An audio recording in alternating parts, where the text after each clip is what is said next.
tous, je suis Thémacho Jocelyne. Je suis votre coach scolaire, la coach des devoirs, celle qui est là pour vous amener vers la réussite, qui est là pour amener vos enfants vers la réussite et voilà, atteindre le sommet. Rester dans la vision qui aide les parents, la vision qui aide les enfants à appréhender les apprentissages, à voir les devoirs d'un autre œil et justement à atteindre la réussite, à passer les examens, à avoir des meilleures notes et à progresser à l'école. Je vous remercie d'être encore là aujourd'hui sur TGS Devoirs, d'être encore là à écouter et parce que vous avez cette vision-là, parce que vous avez envie d'avancer avec les enfants, de progresser, de les aider justement à progresser dans leur travail. En ce moment, je parle beaucoup de révision. En ce moment, on est dans la période de révision, on est dans la période de, on va dire, critique de l'année scolaire. Le premier trimestre est terminé. Les enfants savent un petit peu déjà quelles notes ils ont eues. Les parents ont déjà eu des retours des professeurs et chacun sait déjà à peu près comment il se situe par rapport au début du premier trimestre ou par rapport à l'année dernière. Est-ce qu'ils ont progressé? Est-ce qu'ils ont l'impression de ne rien comprendre en ce moment? Est-ce qu'ils ont l'impression qu'ils sont un peu perdus ou pas? Voilà, il y a beaucoup de questions qu'on se pose, surtout au niveau des leçons. Est-ce qu'il a vraiment appris ses leçons? Est-ce que certes, il apprend ses leçons, est-ce qu'il les comprend? Voilà, il y a beaucoup de questions qui se posent, il y a beaucoup de questions qui tracassent, voilà, autant les parents que les enfants. Donc, aujourd'hui, nous allons parler justement de comment s'organiser et comment planifier son temps de travail, son temps de devoir, justement, pour mieux réviser ses leçons. Aujourd'hui, je vais partager cette astuce-là avec vous. La première des choses, lorsqu'on veut travailler, lorsqu'on veut s'organiser, c'est de trouver un temps. De trouver un temps d'organisation, trouver un temps où on va planifier justement ce travail-là, où on va planifier ses devoirs, de trouver un temps où on doit planifier ses révisions, justement, parce que lorsqu'on parle de temps de travail, c'est pas simplement venir faire ses devoirs. C'est aussi venir lire, réviser ce qui a déjà été fait afin de mieux préparer ce qui se fera, soit le lendemain ou soit les prochains jours. Donc, première des choses, on planifie un temps de planification. Oui, on planifie un temps de planification. Et ça veut dire que toutes les semaines, toutes les fins de semaine, on va dire soit le samedi soir ou le dimanche, ou encore le vendredi soir après l'école, voilà, on se pose et on retrouve tous ces cahiers, c'est-à-dire tout ce qu'on a fait dans la semaine. Ça peut être, je prends un exemple, si on a fait de l'histoire, si on a fait du français, si on a fait des mathématiques, alors on prend tous ces cahiers ainsi que son agenda. Et le troisième outil qui est Pronote, puisqu'on utilise Pronote, je ferai une autre vidéo là-dessus pour ceux qui ne savent pas, Pronote ou bien l'ENT. Donc c'est sur ces plateformes que les professeurs envoient généralement les devoirs de manière numérique pour ceux qui n'ont pas d'agenda ou pour ceux qui utilisent en plus de l'agenda. Donc vous regroupez tous ces éléments, c'est-à-dire l'ENT, numérique, l'agenda, tout le travail fait dans la semaine, les cahiers posés sur la table, évidemment. Avec votre enfant, vous essayez déjà de regarder tout ce qui a été fait, d'accord? Et une fois qu'on a découvert tout ce qui a été fait dans la semaine, on planifie justement ce moment, on planifie tout ce qu'il y a à faire en l'étalant dans la semaine. D'accord? Donc, ça se prépare. Donc, le travail de révision, on ne se lève pas un matin. Ah oui, j'ai une leçon de révision, c'est une leçon d'histoire à lire. Voilà, on repart, on va dans le cahier, allez hop, là, on fait vite fait, on lit sans vraiment comprendre parce que tout n'a pas été structuré déjà à l'avance. Ou encore, lorsqu'on prend son cahier, Voilà, un matin, on s'est dit, bon, j'ai envie de lire, je sais pas, j'ai envie de faire ma lecture aujourd'hui. Allez, hop, on prend la lecture et on se met à lire. Voilà, certes, on travaille, mais lorsque tout n'est pas planifié, lorsque tout n'est pas visualisé à l'avance, forcément, il y aura un brouillard dans tout ça et après, ça sera des oublis. On fera certaines choses et on oubliera d'autres. Ou alors, on fera tout, mais pas comme il faut parce que soit on attend la dernière minute, soit on se précipite, soit on court. Voilà. Et du coup, ça va un peu perturber notre travail et ça sera contre-productif, hein, en termes de mémorisation, en termes d'apprentissage. Ça sera contre-productif puisque parfois on garde, mais pas tout, ou alors on ne garde rien du tout parce que tout n'est pas planifié, tout n'est pas structuré, tout n'est pas échelonné dans le temps. Donc, la planification des devoirs permet justement de euh, on va dire d'échelonner justement, oui, c'est ça, d'échelonner un peu le travail. Supposons qu'on nous a donné un livre à lire pour dans 2 semaines, en troisième, on leur donne des livres à lire pour ensuite faire des comptes rendus de lecture. Comment est-ce qu'il procède? Comment est-ce que tu dois procéder pour ton enfant lorsque tu veux planifier son travail de la semaine?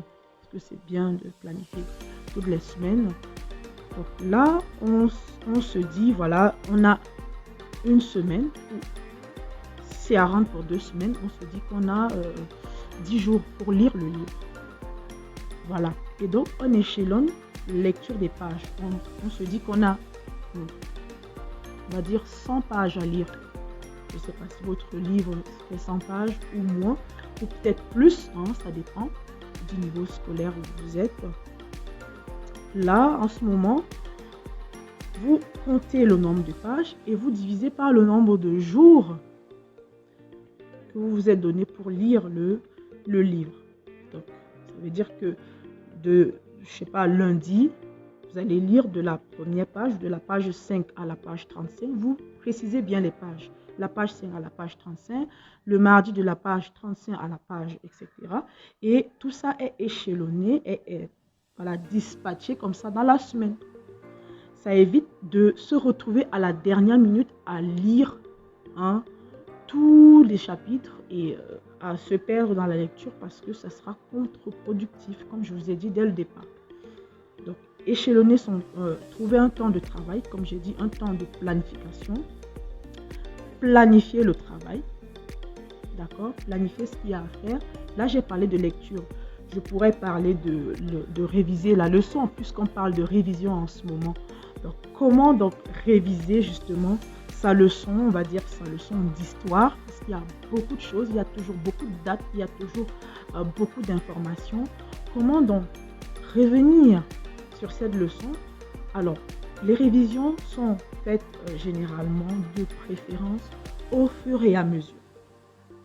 Mais si jamais vous êtes pris un peu tard et que vous ne saviez pas comment faire et que ça se passe que maintenant, c'est pas grave, ça se rattrape. C'est des choses qui se rattrapent, c'est des choses qu'on peut voilà, améliorer. Et avec le temps, on aura des bonnes habitudes, je dirais. Donc, comment donc procéder à ce moment-là? Vous avez votre leçon d'histoire. On peut déjà dire que pour échelonner la lecture ou la révision de cette leçon, le premier jour, on pourra se dire que voilà, on surligne les mots difficiles ou les mots importants de la leçon. Deuxième jour, on apprend les définitions. Donc les mots importants, on les apprend, on apprend leurs définitions, on fait nos définitions. Le troisième jour, on peut se faire une carte mentale ou une frise chronologique. Généralement, les profs de plus en plus donnent des frises chronologiques aux élèves et c'est plus pratique pour apprendre. Si le prof ne vous fait pas de frise chronologique pour les enfants, c'est pas grave, vous pouvez aider l'enfant justement à faire cette frise chronologique-là. C'est quelque chose d'assez linéaire, assez simple. Vous tracez avec une règle, vous mettez les dates et en dessous, vous mettez les événements. Donc, ça aide justement à apprendre de manière ludique sans que ça ne soit contraignant, sans que voilà, si votre enfant n'aime pas, on va dire, trop rédiger, parce qu'il y a des enfants qui n'aiment pas rédiger, c'est une bonne solution pour lui, pour apprendre sa leçon, pour réviser justement, revenir dans la leçon, sans que ça ne soit quelque chose de, voilà, de très lourd, qu'il n'y ait pas trop de choses voilà, de manière visuelle à apprendre. Donc, voilà un exemple que je vous donne en histoire en français, éventuellement pour faire sa rédaction ou voilà, pour se préparer à faire sa rédaction. On peut préparer son vocabulaire, on peut faire un temps de préparation du vocabulaire, on peut faire un temps de méthodologie, comment est-ce que je fais mon introduction, comment est-ce que je fais mon développement, comment est-ce que je fais ma conclusion. Une fois qu'on a fait ce temps de méthodologie, on peut faire un temps de rédaction. Comment est-ce que je rédige une introduction? Tout ça se planifie. Ça se planifie, ça se structure dans le temps. Et c'est bien de planifier, c'est bien d'organiser pour ensuite être prêt, on va dire, en fin de semaine, à faire sa rédaction et à pouvoir la rendre à temps, sans que ça ne soit une contrainte, sans que ça ne soit pesant. Donc, pensons bien à planifier nos révisions, puisqu'on parle de révision, et surtout, pensez bien à passer à l'action, justement, et justement à mettre ceci en pratique. Parce que c'est bien beau de savoir planifier, c'est bien beau d'avoir tous les outils, mais encore faut-il les mettre en pratique. Ça ne marche pas du premier coup. Votre enfant ne sera pas structuré du premier coup, parce que justement, il ne sait pas le faire. Ça prend du temps, mais ça demande aussi de la persévérance. Vous devez persévérer, vous devez être là, parce que si vous n'êtes pas là, si vous n'êtes pas motivé, il ne le sera pas non plus. Vous savez très bien, la motivation, c'est la base de l'apprentissage. Si vous ne le motivez pas, si vous n'êtes pas motivé vous-même, il ne le sera pas. Je profite de ce temps justement pour vous parler d'un événement très important que j'organise justement pour les révisions, pour aider les enfants, pour donner plus d'astuces encore pour les révisions, pour les aider à savoir, avoir la bonne méthode, avoir la bonne structure pour retourner dans les leçons et les lire de manière méthodologique, tout en planifiant son moment de révision, en planifiant ses moments d'apprentissage. Donc, je vous présente, donc je vous parle du booster, le booster que vous avez déjà vu. Nous avions déjà fait un booster pour augmenter, pour revoir le niveau scolaire des élèves. Cette fois, on fait un booster pour les révisions qui aura lieu du 21 au 23 décembre et du 28 au 30 décembre. Donc, en ce moment, il y a des prix promotionnels. Je t'invite vraiment à cliquer sur le lien en commentaire pour aller voir les détails, pour savoir comment ça marche, pour aller voir tout le programme qui est mis en place pour aider ton enfant à réviser et à passer à un autre niveau dans ces moments d'apprentissage. Il y a une promotion, il y a un cadeau qui t'attend à l'intérieur. Va cliquer et tu verras tout. Je vous encourage vraiment à aider les enfants, à investir sur vos enfants. Certes, ce n'est pas une belle chaussure, certes, ce n'est pas un beau jouet, ce n'est pas non plus un beau vêtement, mais c'est quelque chose qui va le nourrir. Ce sont des méthodes qu'il va utiliser à long terme, jusqu'à ce qu'il aille même à l'université, jusqu'à ce qu'il aille même dans sa vie professionnelle.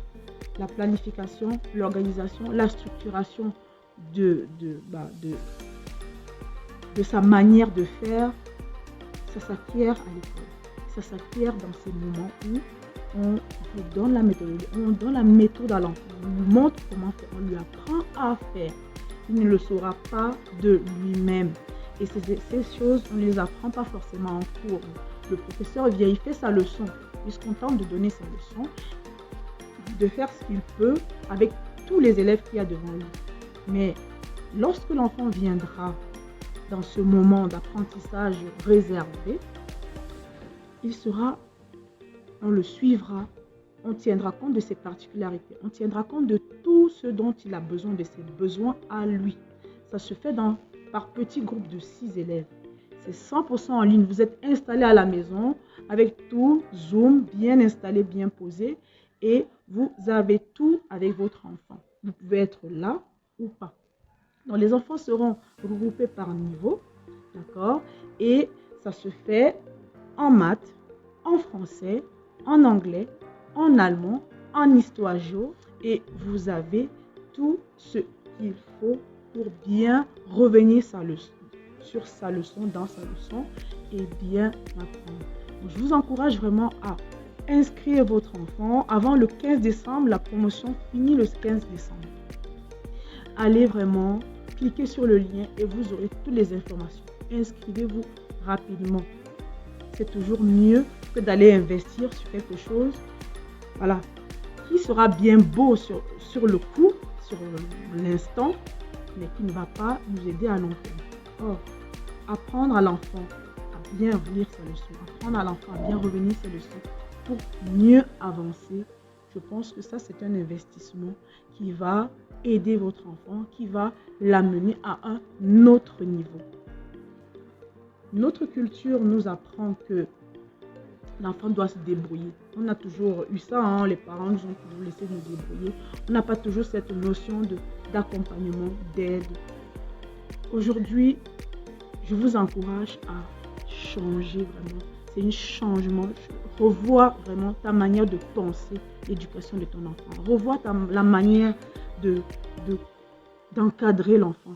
Dis-toi que l'enfant ne peut pas apprendre de lui-même. Certes, le cerveau est fait pour l'apprentissage, mais le cerveau n'apprend que si on le met dans un environnement, si on le met dans une condition d'apprentissage. Si on ne lui apprend pas à faire ces choses, comment il le fera?